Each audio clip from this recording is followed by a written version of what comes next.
ગઈકાલે જે ચકચારી બગદાણા કેસના જેના ઉપર મુખ્ય આરોપ છે એવા જયરાજ આહિર અને અન્ય જે 6 જણા જે છે એમના જામીન અરજી હતી. એમાં મુખ્ય જયરાજ તરફે હું અને મારા કલીગ મિત્ર વિદ્વાન આરજે વ્યાસ, રુચિત વ્યાસ, હાઈકોર્ટ એડવોકેટ અમારી સાથે હતા અને બંને પક્ષને સાંભળીને નામદાર કોર્ટે આજે સવારમાં હમણાં જ હુકમ જાહેર કર્યો છે અને તમામ આરોપીઓ જે ગઈકાલના જે 3 જામીન અરજી હતી એમાં 4, 5 અને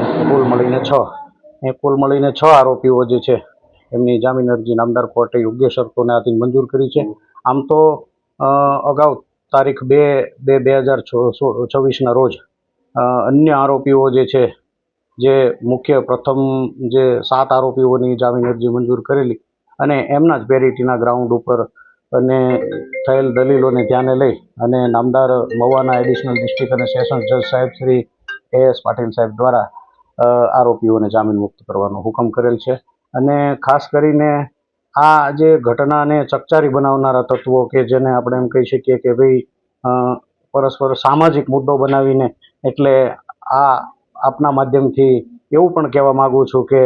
નામદાર કોર્ટે અત્યારે હાલ વચગાળાની રાહત આપીને બધા જ આરોપીઓને જામીન મુક્ત કર્યા છે. એવા સંજોગોમાં બંને તરફેથી શાંતિ સ્થપાય અને કાયદો અને વ્યવસ્થા જળવાઈ રહે એ દિશામાં તંત્રએ પણ સજાગ રહેવાની જરૂર છે.